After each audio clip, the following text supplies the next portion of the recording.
Il a plu aussi. C'était un peu varié. Enfin, il ne fait pas froid, c'est déjà beaucoup. Tu peux me parler de la naissance de papa, par exemple? La naissance de papa. Ah, de la naissance de papa? Ouais. Ah ben oui, c'est ce que je racontais tout à l'heure. Ouais. Le temps qu'il a fait quand il est né. Ah oui, il faisait vraiment, on a eu un hiver excessivement rigoureux. J'ai été enrhumé tout l'hiver. Et il est né le 2 janvier 41. Il faisait une tempête de neige épouvantable. On n'avait pas de chauffage, on rentrait d'évacuation. Alors c'était vraiment pas marrant. Et on a fait du feu quand même avec des anciennes bio de Schmackbeck qui étaient dans la grange. On a récupéré tout ce qu'on a pu de bois pour arriver à faire du feu et on est arrivé à avoir 5 degrés dans la chambre. Il est né avec 5 degrés dans la chambre.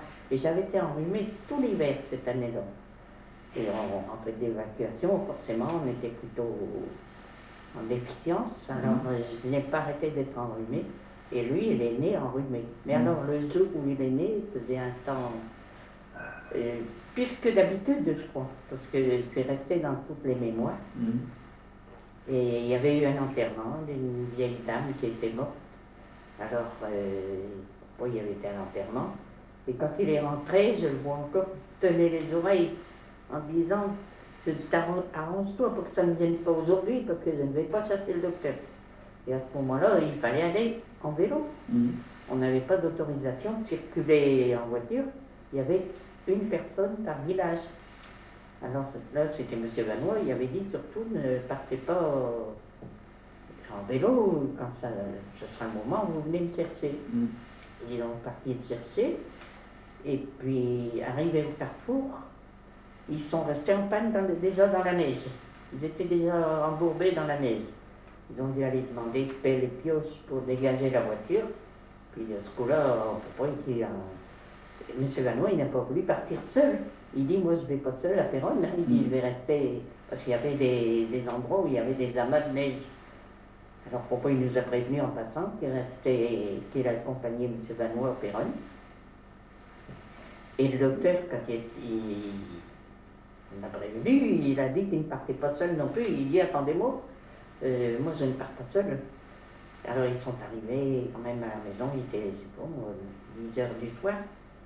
Et son premier travail au docteur, c'était d'aller mettre la voiture à l'abri, dans la grange, pour une cueille de gel. Alors après, bon, il est né vers minuit, mais il est né enrhumé.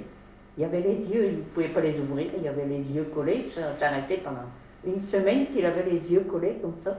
Et puis je crois que de ce temps-là, il a toujours été enrhumé. Il a passé un hiver difficile, on a eu vraiment un hiver rigoureux, tous les blés ont été gelés.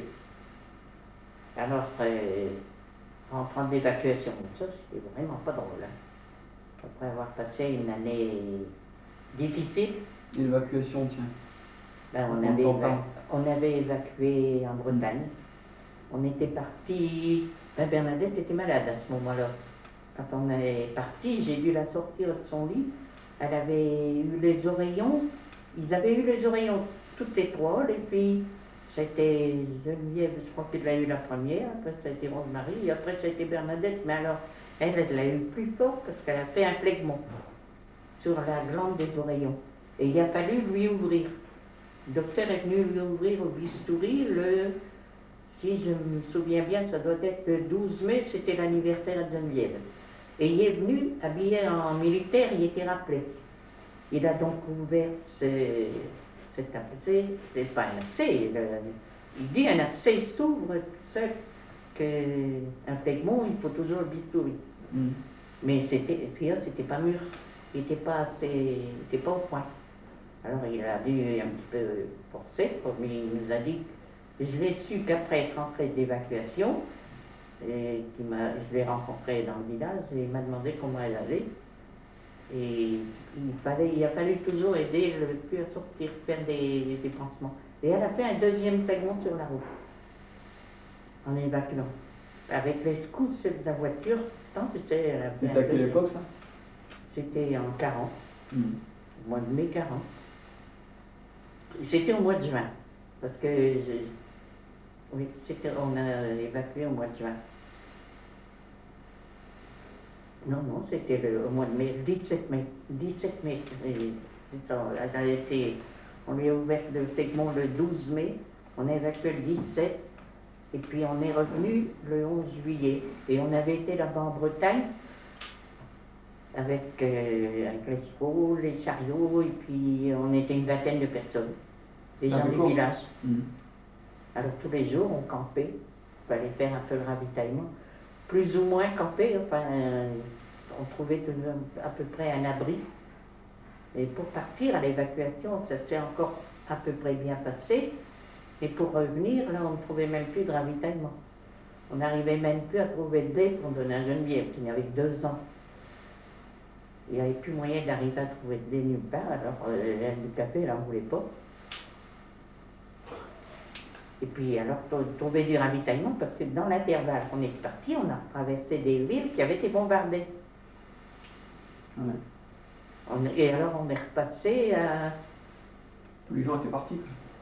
Comment? Tous les gens étaient partis. Ah ben oui, il y avait beaucoup de gens qui étaient partis, mais il y en avait qui étaient revenus. Enfin, ça allait venir, on s'est arrêté dans la Mayenne. En partant, on avait posé 4 jours dans la Mayenne, dans une ferme. Et on avait été bien reçus, on s'est arrêté un petit moment là. Et après, en revenant, on y est encore allé chez ces gens de la Mayenne. Je suis même resté en relation un moment avec eux. On est arrivé là-bas en Bretagne, on a été bien accueillis, mais enfin on avait une maison d'une seule pièce. Il n'y avait qu'une pièce, une grande pièce. Toute la famille. Une seule pièce en terre battue. C'était une maison. Et c'était au fond d'une pâture. Alors, pour moi, ce que je voyais, c'était d'être un petit peu tranquille avec les enfants, qu'on pouvait les laisser en liberté. Ils pouvaient galoper là dans la pâture. Alors, dans cette maison, on avait aménagé un coin cuisine. Les gens la commune nous donnait un feu. C'est un feu charbon ou un feu à bois. On pouvait brûler ce qu'on voulait. Là-bas, en Bretagne, il y a plutôt du bois puis du charbon. J'étais plus riche en bois qu'en charbon. Alors on avait ils nous donnaient un feu, on avait une table, une grande table de ferme qui nous servait de séparation avec la chambre à coucher. Et puis cette table, elle nous servait pour nous manger. Mais elle servait de séparation. Et alors pour dormir, on nous avait donné des chalits où on avait mis nos matelas. C'est quoi, on avait emporté nos matelas sur les chariots. À la dernière minute, on avait mis un chariot à la disposition des gens du village, et puis des gens qui devaient venir avec nous, du personnel, et puis des personnes qui voulaient venir avec nous. Alors on leur avait mis un chariot, puis l'autre chariot, pourquoi il avait mis les matelas. On avait emporté comme ça les matelas, il a roulé ça en vitesse. Alors arrivé là-bas, ça nous a servi, parce qu'ils nous donnaient des chalits. Après on a posé les chalits. Les chalits, ben, c'est des espèces c'est des choses en bois. C'est monté sur un pied. C'est un peu comme les clayettes, là. C'est un peu comme des grandes clayettes. Oui. Alors, mais au moins, on ne mettait pas les matelas par terre. On avait tout de même quelque chose qui nous... isolait du sol. On pouvait poser les matelas. Alors, on était 6. J'avais 3 enfants. Papy, marraine et puis moi. Alors, on était 2 par 2. On avait 3 lignes comme ça, mais juste un passage entre 2. Enfin, mais tout dans la même pièce. Hein. Tout dans une seule pièce. Enfin, on avait un abri, c'était déjà beaucoup. Et plus qu'on était privé, c'était d'eau. Ça, l'eau là-bas en Bretagne, c'était quelque chose de rare. Ils allaient laver le linge au lavoir, et il y avait juste une pompe dans une ferme au centre du bourg où tout le monde allait se ravitailler en eau potable. Il y avait celle-là qui était comme... mais il fallait aller chercher son eau tous les jours, mais plus pas la gaspiller. Alors au début, on est arrivé, il y avait des personnes qui étaient avec nous. Eux, ils trouvaient que d'aller laver le linge au lavoir, c'était pas très propre.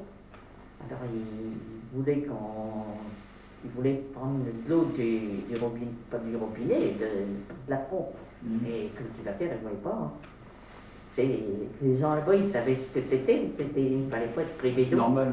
Mais alors après, quand les Allemands sont arrivés, eux, ils ne se sont pas souciés si on avait de l'eau trop ou pas. Eux, ils y allaient et... Mais enfin, on n'a quand même jamais manqué d'eau potable. On a toujours réussi à en avoir.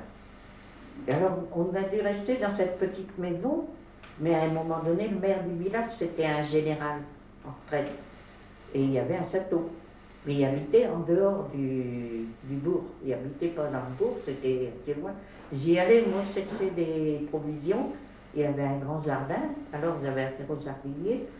J'allais en vélo, chercher des légumes. Il nous avait offert des légumes. Et il nous avait même offert d'aller habiter sa maison, dans son château, dans une partie du château qui nous aurait donné des pièces. Parce qu'il avait vu que ma reine était avec nous, ma reine était une personne âgée. Et puis avec trois petits-enfants comme ça, 2 ans, 4 ans, 6 ans.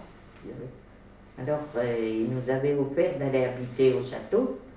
Et puis on n'a pas jugé, on n'a pas osé y aller parce que c'était pour habiter en haut.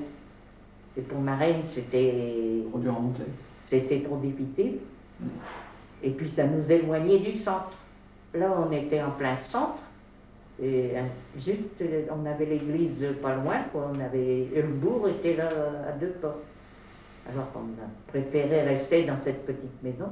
Mais il a été un petit peu vexé, le général, qu'on n'avait pas accepté d'aller chez lui. Non. Oui. Je sais pas, il a été un peu vexé. Vous êtes resté combien de temps là-bas? Ben, nous, ce qu'on avait vu, enfin, pour les enfants, c'était bien, on aurait été bien aussi. Mais ce qui on s'éloignait, c'était vraiment assez loin du centre. Enfin, moi, comme j'avais mon vélo, je pouvais aller chercher des légumes. On avait quand même des provisions, puis si on voulait un poulet, tout ça, on pouvait quand même aller se ravitailler. Il fallait payer tout ça? Ah ben ça, oui. Vous n'avez pas le donné, c'était très cher. Bon, c'était pas cher à l'époque, hein. Bon, puis ils étaient vraiment fort généreux. Tu sais, en Bretagne, on est très accueillants. Oh oui. Pour ça, ils avaient bon cœur. C'était vraiment... Puis c'était à tous les voisins. Ils sont arrivés quand ils ont su qu'il y avait des petits-enfants, tout ça. Tout le monde arrivait demander si on est arrivé là en fin de semaine. Ben, le dimanche, tout le monde a défilé pour venir s'offrir si on avait besoin, même meubles et tout ça. Puis on a vraiment manqué de rien. Et pour ça, ils sont fort accueillants. Ils sont bon cœur, les Bretons.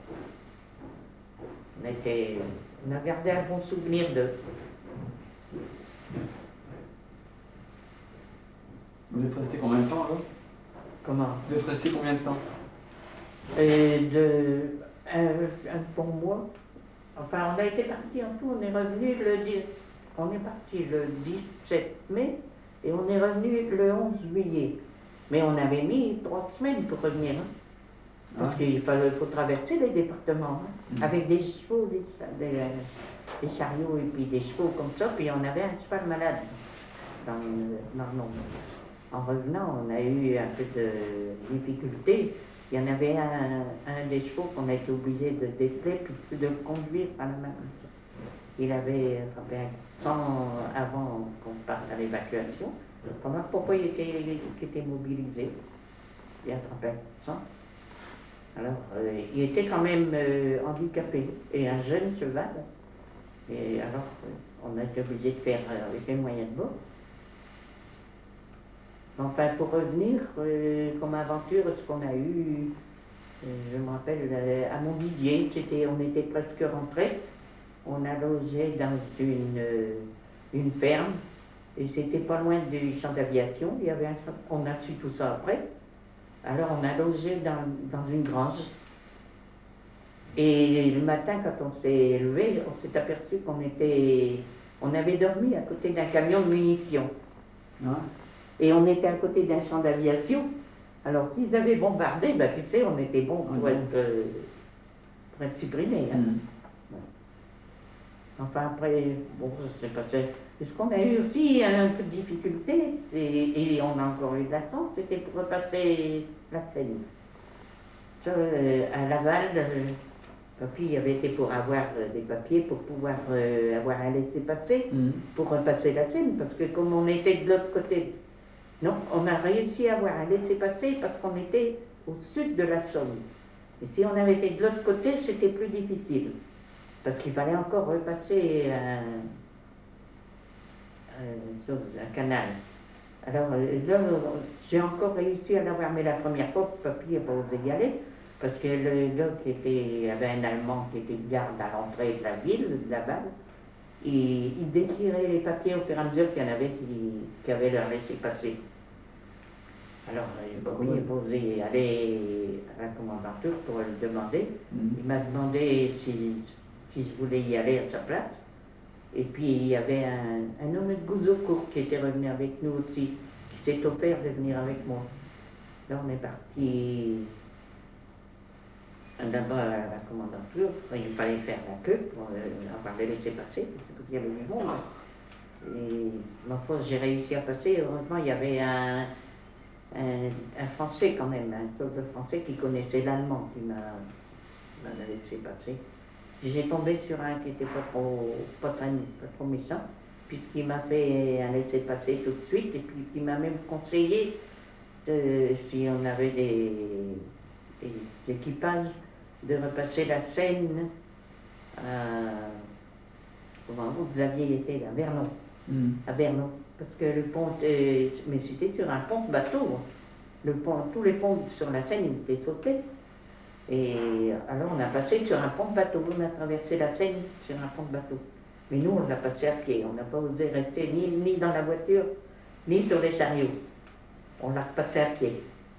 Parce que ça fait un drôle d'effet, traverser la Seine comme ça demande du temps pour faire le trajet. Mais il y en avait qui étaient déjà dans le village avant d'arriver à Vernon. Il y en avait plein, c'était plein de réfugiés qui cherchaient à rentrer, et il y avait 8 jours, 10 jours qui étaient là, impossible d'arriver à avoir un laissez-passer. Mais ils ont mis le cœur quand ils ont vu que nous on avait réussi à en avoir un. Peut-être parce qu'on était au sud de la Somme. Mais et pas loin, parce que regarde Feuillère, c'est la Somme. Ah ouais. Le canal il est déjà là de l'autre côté, puis Péronne aussi. Mais ils nous ont laissé passer parce qu'on était au sud. Peut-être parce que j'ai eu affaire à un officier qui était complaisant. Enfin, c'est les petites aventures qu'on a eues. Mais ça fait un drôle d'effet, c'est quand on a traversé en partant, c'est de voir des villes intactes et en revenant, de les voir démolies. On a traversé, je ne sais plus quelle ville c'était, mais tous les magasins dégringolés, tout ça. On arrivait encore à passer, mais dans les ruines. Et Herbécourt? Et Herbécourt, il n'y avait rien. Ouais. Enfin, si, il y avait quand même des dégâts. Nous, on n'avait plus un carreau. Ça, il n'y avait plus un seul carreau. Alors, quand on est rentré, on a laissé ma reine au carrefour, c'est Trollet. Madame Trollet, elle était rentrée, puis Monsieur Trollet aussi, je crois qu'il n'était pas, il était mobilisé, lui. Pendant qu'il était le même âge que papy, mais je ne sais pas pourquoi il n'a pas été mobilisé. En tout cas, et papy, il avait été mobilisé, mais il était mis en affectation spéciale. Ah ouais? Oui, il était mis en affectation spéciale parce qu'il était des classes 23, et il gagnait, avec 3 enfants, il gagnait 2 ans par enfant. Il arrivait à la classe 17, c'était juste la date limite pour être mis en affectation spéciale. J'en ai fait des démarches pour arriver à mettre en affectation spéciale, parce qu'il avait été mobilisé au mois avant la déclaration de guerre. Et en 1938 aussi, il avait été mobilisé. Il avait parti aussi, toujours sur un télégramme qui arrivait comme ça, qu'il était rappelé. Et je ne sais pas pourquoi. Ben, pour la défense passive, je crois. On les rappelait comme ça, sitôt. Parce qu'une fois qu'on est marié... Et puis... Oui. Alors, là, en 1939, il est parti au mois d'août. Oh oui, ça doit être au mois d'août qu'il est parti. Et il est revenu au mois de mars. Il a passé quand même l'hiver, mais il était à Lens. En 1938, il avait été à Béthune. Et en 1939, il était à Lens. Il t'a raconté ce qu'il a fait là-bas? Comment? Il t'a raconté ce qu'il a fait là-bas? Ce qu'il a fait à Lens, ben, il gardait Ben, je ne sais plus. Je sais qu'ils ont dû garder, je crois, des convois d'Espagnols. Tu sais, c'était au moment de la Révolution espagnole. Et ils gardaient les convois là, des réfugiés espagnols qui étaient garés à la gare de Lens. Et ils devaient monter la garde pour ne pas les laisser se sauver. Parce qu'il y en avait qui s'évadaient. C'était pour les empêcher de s'évader. C'était ça leur travail. Ou alors monter la garde à la mairie. Moi, j'ai été voir une fois, je crois. Je ne me rappelle pas d'y avoir été plus d'une fois. On a pu aller voir M. Plantin qui nous y a conduit. Et c'est là que Geneviève a été abandonnée, qu'elle a marché toute seule. Et je l'ai mise à terre. Et son père était loin. Il dit regarde qui c'est là-bas. Puis elle est partie. Ah bon? Autrement, elle ne marchait pas toute seule. Elle n'osait pas encore s'abandonner. Alors, il ne faisait pas grand-chose. Tu sais, c'était dans le fond, vers l'arrière-garde. Je ne sais plus, ils disaient, je crois qu'ils avaient un fusil pour 7. Alors tu parles s'ils avaient des moyens de défense avec ça. Hein. Ils n'avaient même pas chacun une capote non plus, ils avaient une capote pour plusieurs aussi. On se demande vraiment si ça, tu ne pouvais pas gagner une guerre comme ça. Hein. Tu diras que c'était pas... Ils n'étaient pas tellement au danger, mais enfin ce qu'il y a, c'est qu'ils n'étaient pas chez eux. Ils ont été plus utiles chez eux d'être là-bas. Tiens. Parce que moi, pendant ce temps-là, il fallait faire... la moisson a été faite quand même. Et après, je ne sais pas si elle était finie la moisson quand il est parti. Puis après, on faisait déjà des pommes de terre à l'époque. Alors, on a mis même des pommes de terre gâtées. À ce moment-là, on n'avait pas les traitements comme on a aujourd'hui. Hein. Aujourd'hui, on ne voit plus de mildiou, tout ça. Il n'y avait plus de personnel? Ben, j'avais encore un vacher parce que c'était un Polonais. Et puis un domestique qui lui n'était pas mobilisable parce qu'il avait 3 enfants, mais il est parti après quand même. Il doit être parti plus tard. Il avait 3 enfants petits, mais il était plus jeune, je ne sais pas pourquoi il n'est pas parti. Il n'est pas parti tout de suite. Il était... je ne sais pas pour quelle raison. Alors en attendant, il a fallu... Puis alors on avait une firme. Je crois que je n'avais pas connu le Firmin, oui. Alors, on a fait le travail qu'on a pu. Alors j'ai demandé, à ce moment-là, il y avait des soldats à Péronne, il y avait de la troupe. Et puis j'avais mon frère qui y était. Lui, il était dans l'équipage, il conduisait des chevaux. Et ils étaient chargés de transporter la pharmacie. C'est ça qu'ils transportaient. Alors j'ai fait la demande pour qu'ils viennent, et puis 2 autres soldats. Alors on avait 3 hommes tous les jours à nourrir à la maison pour faire le travail des champs. Mais il y en avait un, c'était un... Comment il était contremaître chez Tinson, près de l'île, à l'Équin. Et puis l'autre, c'était un Dunkerquois. Je ne sais pas bien ce qu'il faisait, un ouvrier d'usine aussi, mais qui ne connaissait rien du tout à la culture. Pas du tout dans la culture. Mais enfin, plein de bonne volonté. Il donnait un coup de main quand même pour sarrier les betteraves, tout ça. On a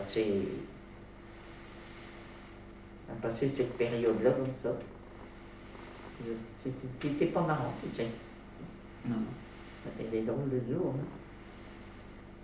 Enfin, je m'en souviens encore bien, tu vois, Xavier, une fois, il disait, il habitait Vermont. Il en a entendu parler du pont de bateau.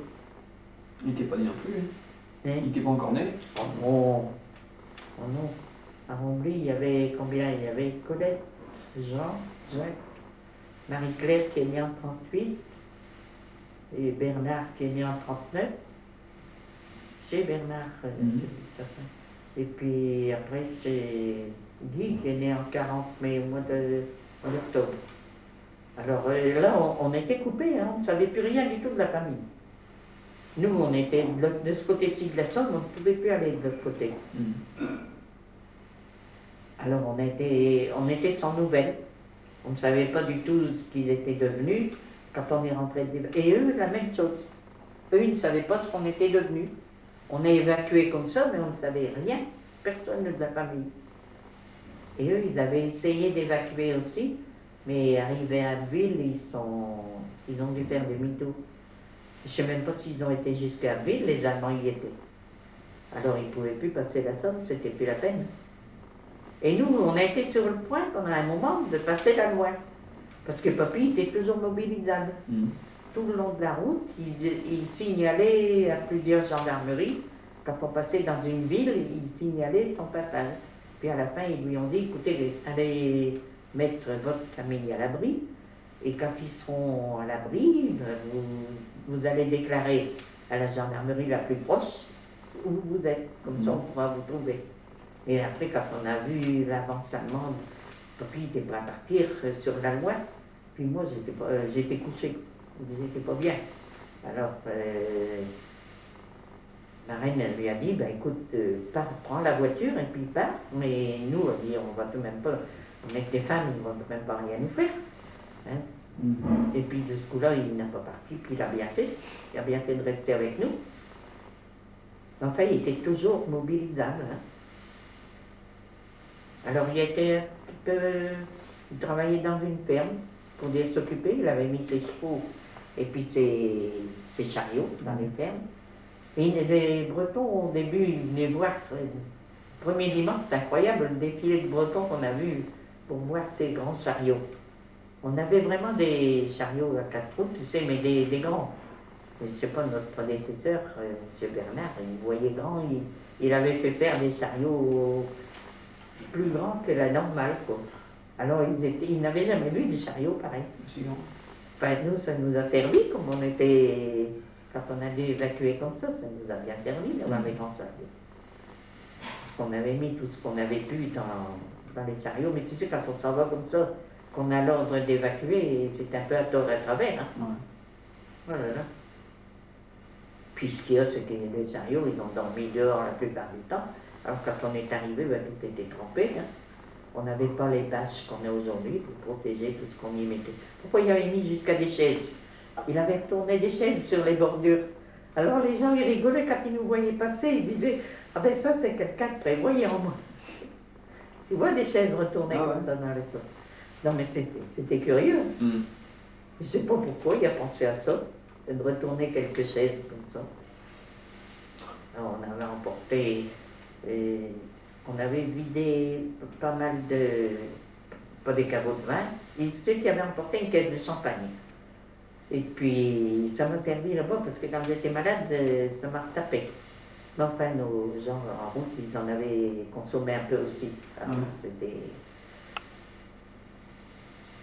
Mais je sais que la cave de vin, elle était bien garnie. Après, papy ne voulait plus faire une réserve de vin. Et on en avait emporté un peu. Puis le jour de l'évacuation, pendant j'étais en train de faire des sacs pour pouvoir charger tout ce qu'on pouvait, tu sais, il arrive un soldat demandant s'il pouvait prendre de l'eau au robinet. Oh, je dis, écoutez, c'est pas le jour de prendre de l'eau. Et je dis, venez avec moi, de toute façon, on s'en va. Je dis, on va tout abandonner. Je l'ai fait descendre à la cave et puis il a pris tout ce qu'il a pris de vin. Ah bon? Ah ben oui. Ben, j'aimais autant que ce soit les Français qui venaient. Mais si je quand même pas... Nous, on ne pouvait pas tout emporter. Ce que tu veux, on ne pouvait pas tout... Puis tu sais, quand c'est comme ça, on n'a pas la tête à emporter tant de vin que ça. Mais ça, je me vois encore descendre à la cave avec ce soldat. Puis il a emporté tout ce qu'il a pu. Il devait être content. Il devait être content. Ben, je pense bien. Mais papy avait été un matin à Péronne, il l'avait vu. Il avait été pour aller à la banque, on entendait parler d'évacuation. Alors, il dit, je vais toujours aller à la banque pour avoir de l'argent. Puis en passant au boulevard des Anglais, il avait vu il y avait des banques au boulevard des Anglais. Et il y avait plein de soldats qui dormaient là. Alors il dit, ça c'est une armée en déroute quand on voit ça. Il avait vu que c'était pas mon signe. Ah non. Et puis arrivé à la banque, alerte.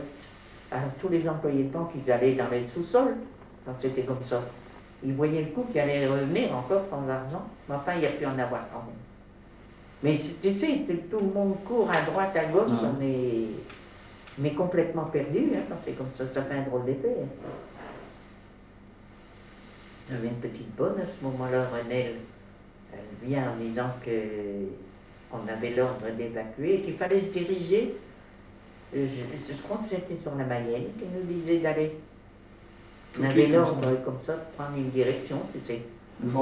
Ils avaient organisé ça pour une fois que tout le monde se dirige sur les mêmes régions. Enfin là, on est allé en Ille-et-Vilaine. On est allé au-dessus de Vitré, à Cornier-les-Landes. J'ai pas trouvé mal. Mais on avait hâte quand même de pouvoir rentrer chez nous. Alors en revenant, on a refait encore le voyage inverse. On est arrivé encore dans la Mayenne à Cornillé. Non, Cornier-les-Landes. C'était un autre nom. C'était dans la Mayenne, il me semble qu'on avait vu Madame Chapelier, où on avait logé 3 jours en partant, puis on y est revenu. On a encore posé 3 jours en revenant. Et c'est là qu'on a rencontré M. Vanois et puis toute son équipe. Ils étaient tous... Alors M. Vanois, il revenait avec sa voiture à Herbécourt pour voir si on pouvait rentrer. Et quand il est revenu, il a dit, bon, vous pouvez rentrer chez vous, c'est debout, mais c'est inhabitable. La maison, elle est debout, mais c'est inhabitable. Et du fait que c'était une maison plein pied, les vaches, ils avaient été dans les pièces partout. Ils avaient fait un saccage là-dedans, il n'y avait plus de carreaux. Tu sais, c'était... Puis alors, vraiment, c'était inhabitable. Alors, on est revenu avec tout le monde quand même. On voulait laisser, M. Vanois nous avait conseillé de laisser Marraine. C'est une tante, une belle-sœur Marraine qui habitait dans l'Oise. Et puis nous de revenir seulement tous les deux.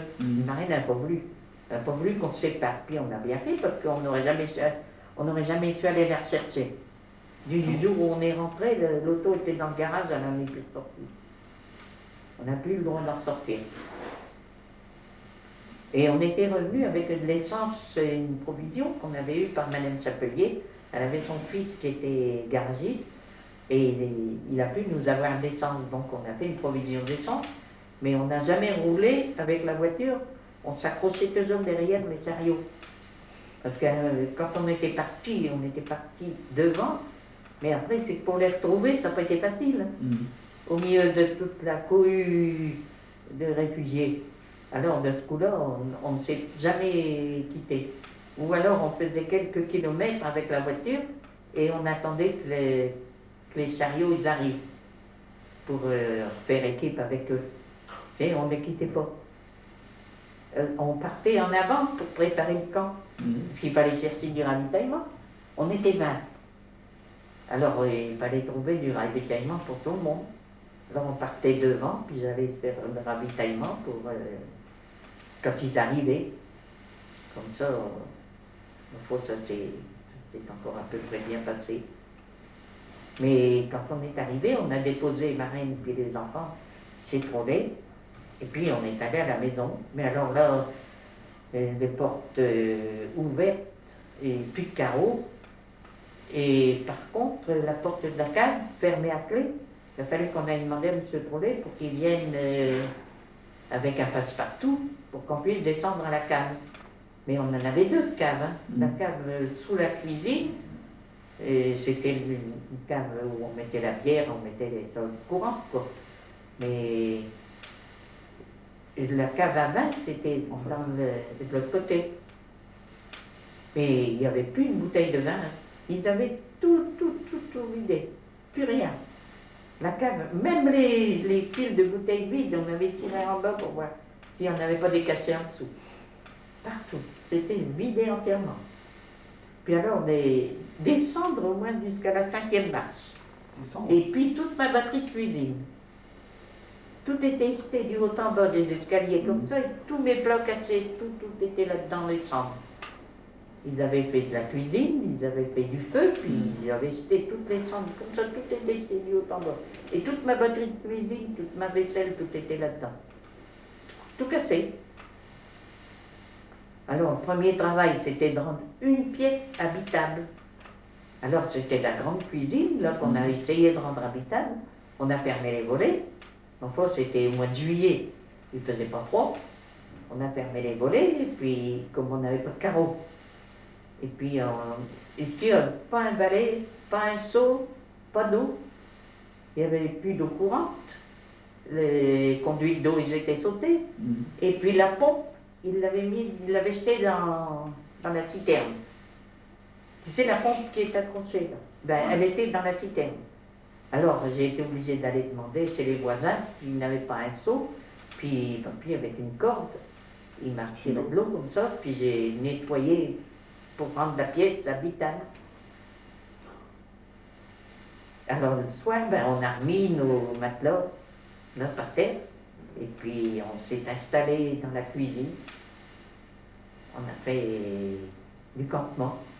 Et puis ce soir-là, le 11 juillet, on entend frapper au volet, il n'y avait plus de carreau, on entend frapper au volet, je me demandais qui ça pouvait être, et c'était un Portugais qui arrivait en moto, de la part du frère de papy, mon oncle Jules Drombly, et qui venait voir si on était encore en vie, ce qu'on était devenus.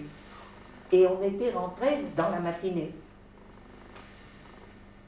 La dernière station qu'on avait fait, c'était à Montvilliers, et de Montvilliers, on est revenu directement à Herbécourt. Alors, et c'est ce jour-là qu'il nous a appris que le frère de ma reine, qu'il avait été tué dans un bombardement avec sa femme. Il y avait une bombe qui était tombée sur leur maison et il n'y avait plus qu'un entonnoir. Ils avaient cependant une maison à étage, mais il y a une bombe qui était tombée sur leur maison.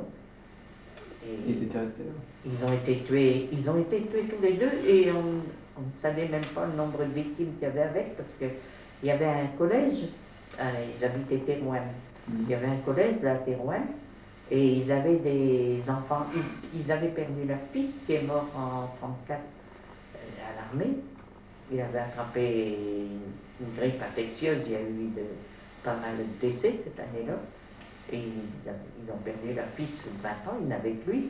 Alors ils avaient adopté une petite fille.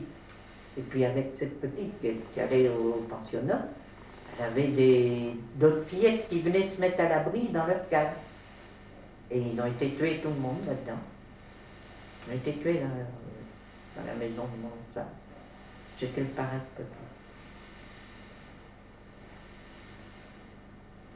Alors, on n'a pas osé le dire à ma reine. Elle avait plus que ce frère-là. Elle en avait eu un autre frère qui était mort des suites de la guerre de 14. Alors on n'a pas osé lui dire. On l'a laissé longtemps dans l'ignorance. Puis un beau jour, j'étais partie chez Martine, à l'épicerie, charcuterie, j'avais été chercher quelque chose. Et puis je vois ma reine sur la route qui circulait à toute allure, qui avait l'air énervée. Je dis, qu'est-ce qui se passe? Alors, elle me dit, mais qu'est-ce que ça veut dire? Je viens de recevoir une lettre de Jules. Elle me dit, il me parle de mon oncle Charles. Alors là, j'étais obligée de le dire, mais on a regretté après de ne pas lui avoir dit autrement. Comme ça, elle l'a appris par une lettre. Qu'est-ce que tu veux? On croyait toujours pouvoir lui cacher, puis il a bien fallu lui dire quand même. C'est arrivé comme ça. Mais on ne pouvait pas y aller. Et là, ce Portugais, je ne sais pas pourquoi, il savait, je crois que c'était un Portugais, et il savait l'allemand. Alors il a réussi à passer le pont de Péronne. Il s'est aventuré comme ça, il connaissait sans doute des langues, et c'est comme ça qu'il a réussi à passer et venir jusque chez nous. Après, j'avais mon frère, il était prisonnier, mais je ne savais pas. Je l'ai su après. On a su tout ça après. En Allemagne? Il était prisonnier en Allemagne. Alors, il était en Silésie. Il n'était pas là tout près. Hein. Il a été libéré après, lui, par les Russes. Il était là-bas du côté de la Russie, enfin de la Pologne. Dans l'Est.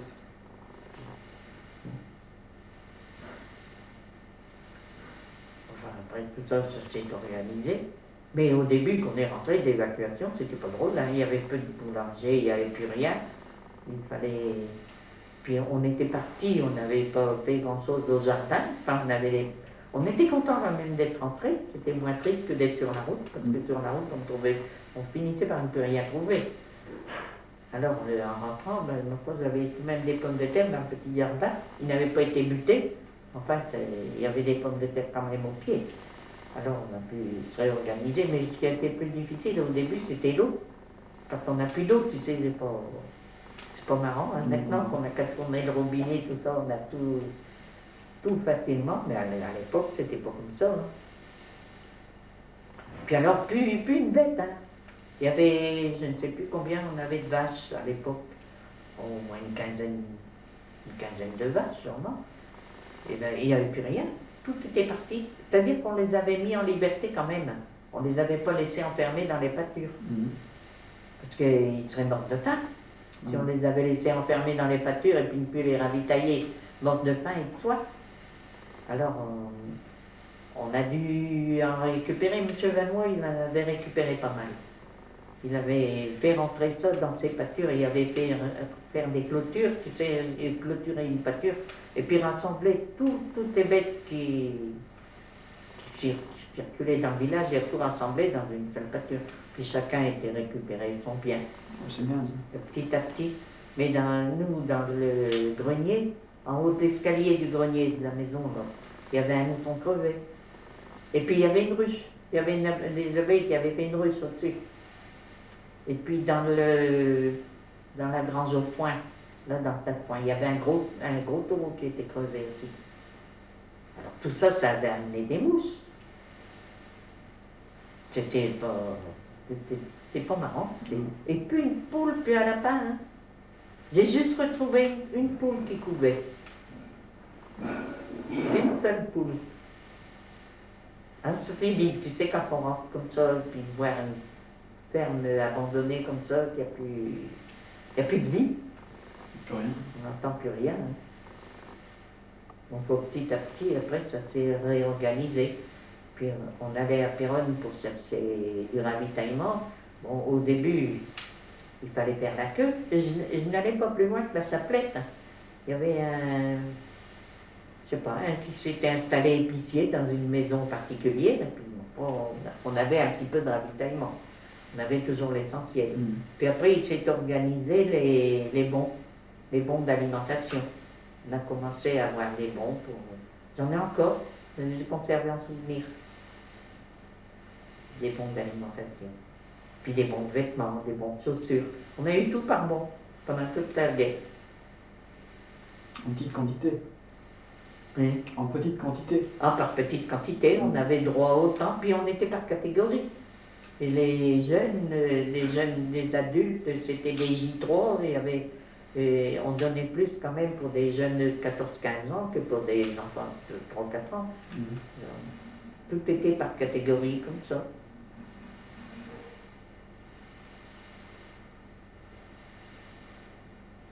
C'était les queues comme on voit maintenant, tu vois, dans les pays, en Allemagne, tu voyais l'autre jour, en Allemagne maintenant on ne voit plus, mais en Russie là maintenant, qui font la queue. J'ai vu l'autre jour un film qui passait sur la vie d'une famille russe depuis la révolution russe, là, ben, tu sais, ils passent une drôle de période en ce moment-ci. Hein. Il y en a vraiment, ils sont pas...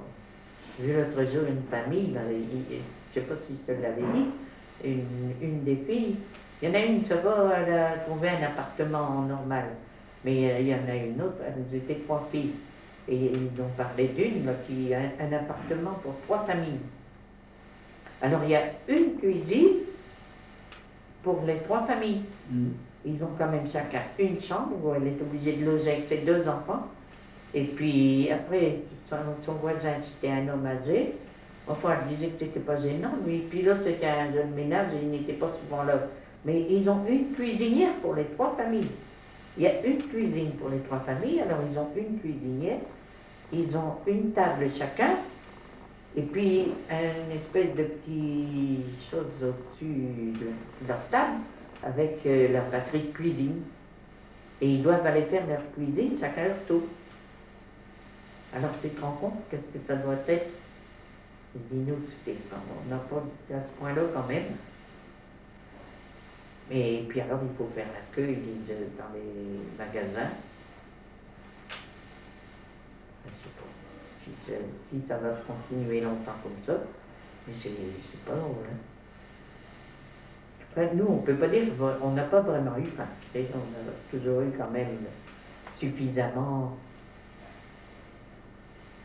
Puis, dans la campagne, si tu veux, on produisait quand même, on avait un jardin. Alors, on a toujours eu quand même du ravitaillement. Puis après, on s'est mis à revoir les bêtes. On a retrouvé nos pages. Mais au début, c'était pas facile pour arriver. On distribuait le lait. On avait droit autant par personne. C'était limité, tu sais.